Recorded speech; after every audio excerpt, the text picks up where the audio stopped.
મારી સામે જે વ્યૂ આવે છે ને ભાઈ, જોઈને બહુ જ મજા આવે છે. તમને લોકોને પણ બતાવું છું. જો છે દાદાની મિત્રો, અહીંયા બહુ જ મોટી મૂર્તિ છે ને અહીંયાનો વ્યૂ જોવો. પહેલાં દાદાનું મંદિર અને બેય આપણે કહેવાય ને શિખરની વચ્ચેથી દાદાનું મોઢું દેખાય છે. આ હા હા હા હા હા હા આમ જોવો છે, જો મારી પાછળ. અને અહીંયા પવન એટલો આવે છે. હવે તમે જો હનુમાનજીનો એક પગ કેવડો મોટો છે. અને આજે તમે તળાવ જોઈ રહ્યા છો ને ભાઈ, આ એ તળાવ છે કે જ્યાં ભાઈ નીમ કરોલી બાબા તપસ્યા કરતા.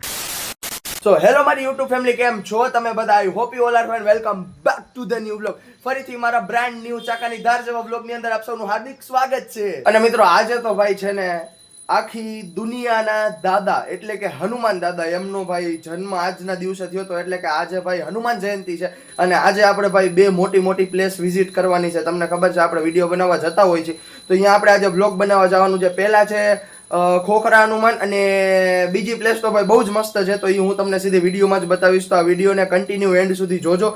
તો અત્યારે ભાઈ આપણે બાઇક લઈને જવાનું છે રવિભાઈની ઘરે, એમની ગાડી લેવા માટે. અહીંયાથી ગાડી લઈને આપણે નીકળશું ભાઈ આ બે પ્લેસ વિઝિટ કરવા માટે. અને અહીંયા ઘણા બધા લોકો આવ્યા છે, એમની સાથે આપણે વાતચીત પણ કરશું. તો પહેલા ફટાફટ નાસ્તો કરી લઈએ અને પછી નીકળીએ. તો મિત્રો રામ પ્યારી પાછી આપણી પાસે આવી ગઈ છે અને તમે જોવો ભાઈ આમાં તો ભાઈ ફ્યુલ એકદમ ઓછું છે, આમાંય ઓછું છે અને આમાંય ઓછું છે, એકદમ ઓછું છે. તો પહેલા તો ભાઈ આમાં ફ્યુલ અપ આપણે કરાવવું પડશે. તો અહીંથી સીધો હું જાઉં છું હિમાંશુ પાસે અને એને લઈને પિકઅપ કરીને પછી ફ્યુલ અપ કરાવીને આપણે સીધા નીકળશું. પહેલું લોકેશન છે ખોખરા હનુમાન દાદાના દર્શન કરવા માટે. તો પહેલા આપણે અહીંયા જશું. એટલે અહીંયાથી ભાઈ ઓફિસ મારા ખ્યાલ મુજબ 20-25 મિનિટનો રસ્તો છે. તો ભાઈ ફટાફટ આપણું મહાદેવનું ફેવરેટ ગીત કે જે ભાઈ હું ગમે ત્યારે ગાડી ચલાવું ને તો પહેલા એ ગીત વગાડું છું. તો ફટાફટ તો એ ગીત વગાડી અને પછી નીકળીએ. અત્યારે પહોંચી ગયા છે મિત્રો આપણે આપણી ઓફિસની નીચે અને હમણાં ભાઈ ઓલાને ફોન કરી દીધો છે ભાઈ ફટાફટ આવી જાય. એટલે ભાઈ ફટાફટ આવે છે. અને અત્યારે કેટલા વાગ્યા છે આમ જુઓ તમે, 8:46 એટલે 27 થઈ ગઈ છે. 8:27 સોરી, તો 8:27 થઈ ગઈ છે. આવ મારા વાઘ, આવ આવ્યો મારો વાઘ, આવ્યો. આવી જા કમલેશ, આવી જા.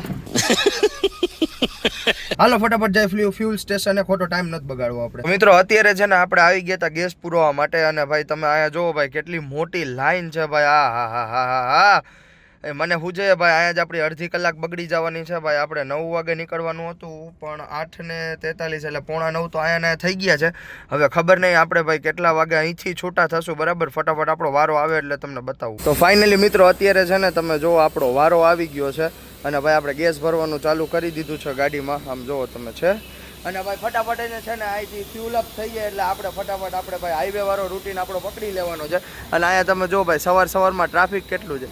જ્યારે મારે મોડું થતું હોય ને ત્યારે જ આટલું ટ્રાફિક હોય, બાકી અહીંયા કોઈ દી ટ્રાફિક હોતું જ નથી. ચાલો તમને મળીએ આગળ. કાળ તણા છો કાળ કંઠમાં ઝૂલી રહ્યા કંકાળ, અંગ પર રમે વિખધર વ્યાળ મણિધર મણિયલ કાળા, ધરલ ધરલ નીલકંઠ ધતુરા ભંગ તૃતીયા કંઠ નિશાચર ભૂત પ્રેત નાચર ભયંકર ભૂરી લટાળા. હર હર હર મહાદેવ, હર હર હર મહાદેવ ભોળિયા, હર હર હર મહાદેવ. ધર્મ અર્થ ને કામ મોક્ષ સૌ ચારુ ફળ ને શામ સદાશિવ આમ ધામ ને. તો અત્યારે મિત્રો ફાઇનલી આપણે પહોંચી ગયા છીએ દાદાના મંદિરે, ખોખરા હનુમાન દાદાના મંદિરે. અને અહીંયા ભાઈ મારી સામે જે વ્યૂ આવે છે ને ભાઈ, જોઈને બહુ જ મજા આવે છે. તમને લોકોને પણ બતાવું છું. જો છે દાદાની મિત્રો, અહીંયા બહુ જ મોટી મૂર્તિ છે. અને અહીંયાનો વ્યૂ જોવો. પહેલાં દાદાનું મંદિર અને બેય આપણે કહેવાય ને શિખરની વચ્ચેથી દાદાનું મોઢું દેખાય છે. આ હા હા હા હા હા હા શું મસ્ત વ્યૂ આવે છે ભાઈ અહીંથી. તો મિત્રો અત્યારે છે ને આપણે આવી ગયા છીએ મહારાજના, હનુમાનજી મહારાજના દર્શન કરવા માટે. હું તમને લોકોને પણ દર્શન કરાવું એની પહેલાં તમે લોકો જોવો અહીંયા ઘણા બધા લોકો જે છે હનુમાનજી મહારાજના દર્શન કરવા માટે આવ્યા છે. અને અહીંયા તમે લોકો પણ મહારાજના દર્શન કરી લ્યો. બોલીએ શ્રી હનુમાનજી મહારાજ કી જય. અને તમે જોઈ શકો છો મિત્રો આજે હનુમાન જયંતિ છે તો ભાઈ બધાને અંદર એન્ટ્રી નથી હોતી. ને અહીંયા તમે જુઓ ઘણા બધા લોકો બહાર જ ઊભા છે. તો આપણે ભાઈ અંદર વિડીયો ઉતારવા આવ્યા છીએ કેમ કે આપણને પરમિશન મળી છે. મેં તો દર્શન કરી લીધા, તમે લોકો પણ એક વખત મહારાજના દર્શન કરી લ્યો.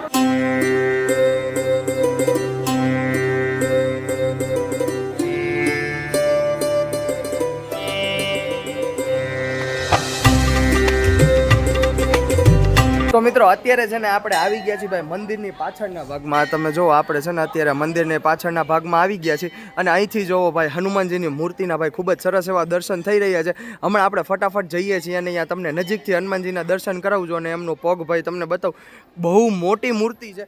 અને ભાઈ એમનો પગ પણ બહુ જ મોટો છે. તો ફટાફટ જઈએ છીએ મોટી મૂર્તિના દર્શન કરવા માટે. તો મિત્રો અત્યારે છે ને આપણે જાય છીએ મોટી મૂર્તિના દર્શન કરવા માટે. અને તમે જો હનુમાનજીનો પ્રસાદ આપણે લઈ લીધો છે. હમણાં ગાડીમાં બેસીને આપણે પ્રસાદ ખાઈશું.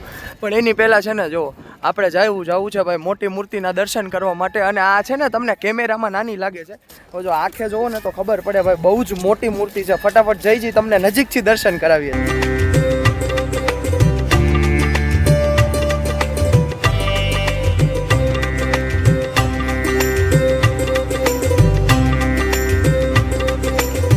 અત્યારે છે ને ભાઈ આપણે જાય છીએ મોટી મૂર્તિના દર્શન કરવા માટે. અને અહીંયાથી તમને જો ખાલી પગ જ દેખાશે. આમ ઉપર જોઈશો ને તો તમને ખબર પડશે ભાઈ બહુ જ મોટી મૂર્તિ છે. આ લગભગ છે ને મોરબીમાં સૌથી મોટી મૂર્તિ છે. એ હનુમાનજીની છે, બીજા કોઈની નથી. આમ જોવો છે, જો મારી પાછળ. અને અહીંયા પવન એટલો આવે છે. હવે તમે જો હનુમાનજીનો એક પગ કેવડો મોટો છે. હજી તમને છે ને નાનો લાગતો હશે. આ ગદા જોઈ લ્યો છે, જો. જય બાલાજી. જાજી મોટી છે યાર, હકીકતમાં બહુ જાજી મોટી છે. અમને આ ખૂણામાંથી હું બતાવવાની ટ્રાય કરું તો તમને ખબર પડશે. જો હા હા હા હા હા હા આપણે છે ને ભાઈ અત્યારે આવ્યા છીએ મૂર્તિની બેક સાઈડમાં. અને અહીંયા તમે જુઓ છાંયો જ છે. હવે તમે જો અહીંથી બેક સાઈડથી કેવડી મોટી મૂર્તિ છે ને એ જુઓ. આ હનુમાનજીની પૂંછડી દેખાય જ તમને? જો કેવડી મોટી છે. જો આ હનુમાનજીની પૂંછડી છે ભાઈ, બહુ મોટી છે. જો મૂર્તિ હકીકતમાં બહુ મોટી છે. મોરબીમાં સૌથી મોટી મૂર્તિ હોય ને તો ખોખરા હનુમાન દાદાની છે. તો મિત્રો ફાઇનલી છે ને આપણા દર્શન થઈ ગયા છે હનુમાન દાદાના. ને હવે આપણે જઈ રહ્યા છીએ આપણા નેક્સ્ટ લોકેશન ઉપર. એ હું તમને ગાડીમાં કહીશ કે આપણે ક્યાં જવાનું છે. એની પહેલાં તમે છેલ્લી વાર એક વખત હનુમાન દાદાના દર્શન કરી લ્યો. અને હવે આપણે ભાઈ સીધા, તડકો બહુ છે તો બાકીની વાત હું તમને ગાડીમાં બેસીને કરીશ. તો મિત્રો આ છે મોહનથાળ ખોખરા હનુમાન દાદાની જે જગ્યા છે એનો પ્રસાદ છે મોહનથાળ. તો ફટાફટ છે ને આપણે પ્રસાદ ખાઈએ.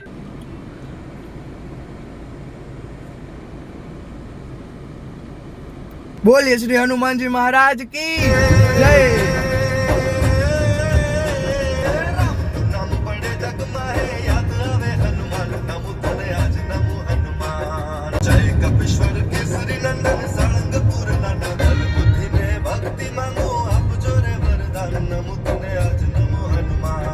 તો મિત્રો અત્યારે છે ને આપણે નીમ કરોલી બાબાના મંદિરની અંદર એન્ટર થઈ ગયા છે. ને તમે જો આ બંને મંદિર છે, આ નીમ કરોલી બાબાનું છે અને હનુમાનજી મહારાજનું છે. ને અત્યારે આરતી ચાલુ છે. પણ અંદર આવતા જ ભાઈ તમને ખબર છે તડકો ખૂબ વધારે છે. તો આ મંદિરની ખાસિયત કહું, અહીંયા ભાઈ તડકો મારથી આવતા લોકોને તડકો ના લાગે એટલા માટે 2 ઠંડાના જગ મૂકેલા છે.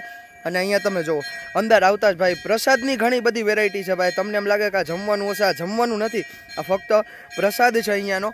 તો હવે ફટાફટ અંદર જઈ છે તમને બતાવી છે કે ભાઈ અંદરની જગ્યા કેવી છે. ખૂબ મસ્ત છે.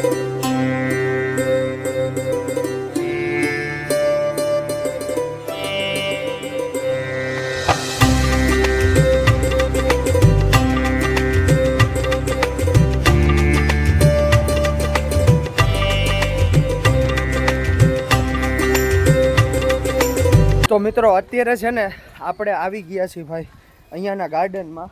વવાણિયા ગામનું જે નીમ કરોલી બાબાનું મંદિર છે એના ગાર્ડનમાં. અને અહીંયા તમે જુઓ ભાઈ શાંતિ કેટલી છે અને અહીંયા હરિયાળી કેટલી છે. શું કહેવું તમારું? બરાબર ને? આમ જુઓ તમે, છે આ ઝાડવું જો ને એનો છાંયો જો. હા હા. અને અહીંયા ભાઈ શાંતિવાળું વાતાવરણ. સાચી વાત. અને અહીંયા છે ને આવો ને તમે, હકીકતમાં મિત્રો હું તમને છે ને એકવાર સલાહ દઈશ કે જો તમે નજીકમાં ક્યાંય રહેતા હોય તો અહીંયા આવો અને અહીંયા આવીને પોતાના બાળકો સાથે એન્જોય કરો. આમ જો તમારા લોકો માટે છે ને આવડું મોટું ગાર્ડન પણ બનાવેલું છે. અને ઓલું મંદિર જ્યાં આપણે હમણાં જઈને આવ્યા ને હવે આપણે જવાનું છે જમવા. એની પહેલાં મેં કીધું કે ભાઈ આટલી બધી ગરમી છે, તમે જોવો છો હું આખો નીતરું છું. અમારું બધું શૂટિંગ બાકીનું પતી ગયું છે એટલે મેં કીધું કે ભાઈ ગાર્ડનમાં જઈને થોડીક વાર બેસીએ, ફટાફટ જઈશું જમવા અને પછી પાછા આવીને થોડીક વાર ગાર્ડનમાં બેસશું. તો મિત્રો ફાઇનલી છે ને આપણે પ્રસાદ લઈને આવી ગયા છે, આપણે જમીન આવી ગયા છે. અને ભાઈ જમવામાં ઘણું બધું હતું ભાઈ, બહુ જ મજા આવી. ગુંદી, ગાંઠિયા, રોટલી, શાક, દાળ ભાત, ભજીયા, પાપડ, ઘણું બધું હતું, સલાડ. તો ભાઈ મસ્ત મજાનો પ્રસાદ લઈ લીધો છે. તો હવે અત્યારે તો ભાઈ જાજુ માણસ હતું એટલે મેં તમને દર્શન ન કરાવ્યું. હવે ભાઈ લોકો થોડાક ઓછા થઈ ગયા છે, ચાલો હું તમને દર્શન કરાવી દઉં. ભાઈ આ છે હનુમાનજી દાદાનું મંદિર. આ તમે જુઓ, દર્શન કરી લ્યો તમે બધાય. આ હનુમાનજી દાદાનું મંદિર છે કે જે નીમ કરોલી બાબાએ સ્થાપિત કર્યું હતું અહીંયા. આ એ મંદિર છે, તો ફટાફટ બધા દર્શન કરી લ્યો અને કમેન્ટ કરી દેજો બજરંગ બલી કી જાય. હવે આપણે છે ને જઈએ નીમ કરોલી બાબાના રૂપમાં કે જ્યાં ભાઈ તેઓ આરામ કરતા, તેઓ પૂજા પાઠ વગેરે કરતા. ચાલો.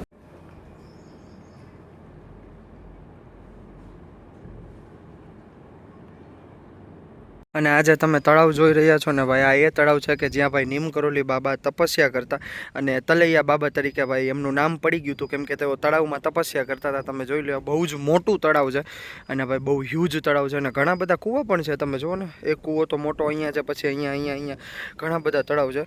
અને આ તમને દેખાય તો છે ને, આ ભાઈ તળાવની કિનારીએ જ છે ને આ ભાઈ આખું આ મંદિર આવેલું છે. જ્યારે ચોમાસામાં આપણે આવીએ ને ત્યારે ભાઈ આખું તળાવ ભરાઈ ગયું હોય છે અને અહીંયાનો ભાઈ કંઈક નજારો જ અલગ હોય છે. અને આજે છે ને હનુમાન જયંતિ છે, તો ભાઈ આ તમે જો આ મંડપ નાખીને ભાઈ અહીંયા લોકો જે પૂજા પાઠ કરતા હોય એમને તડકો ના લાગે એના માટે જો આ મંડપ નાખીને એકદમ મસ્ત બનાવેલું છે. અને અહીંયા બધાય બેસીને તમે જો ગાડલા વાડલા પાથરેલા છે, બધાય બેસીને ભાઈ પૂજા કરતા હતા. અત્યારે પૂજા પતી ગઈ છે એટલે બધા જમવા માટે ગયા છે. અને ભાઈ આ ગાર્ડન વાળી જગ્યા તો તમે જોવો યાર, આ એટલી શાંત જગ્યા છે કે હું પાછો અહીંયા આવી ગયો. ઘડીએ વળીએ ભાઈ આ ગાર્ડન વાળી જગ્યા જે છે મને ખેંચીને અહીંયા લઈ આવે છે. અને અહીંયા તમે પવન જુઓ, હાય શું પવન આવે છે અને એકદમ ઠંડો પવન આવે છે. કેમ કે ભાઈ અહીંયા તમે જુઓ પાણી ભર્યું છે એટલે પાણી ઉપરથી પવન આવે, એકદમ ચિલ્ડ ઠંડો થઈને જ આવે છે. અને ભાઈ આજના આખા વ્લોગમાં તમે જોયું કે ભાઈ અમે સવારના નીકળી ગયા હતા હનુમાન જયંતિના કવરેજ કરવા માટે જુદા મંદિરે. પહેલાં ખોખરા હનુમાન ગયા, ત્યાંથી પછી નીમ કરોલી બાબાના મંદિરે આવ્યા અને અહીંયા બધી સુવ્યવસ્થા હતી એ બધું મેં તમને બ્લોગમાં બતાવ્યું. તો આ બ્લોગને કરીએ છીએ અહીંયા જ સમાપ્ત. I hope you like the blog. If you like the blog then make sure to subscribe my YouTube channel. મળીએ છીએ તમને ફરીથી નવા બ્લોગની અંદર. ત્યાં સુધી ધ્યાન રાખજો.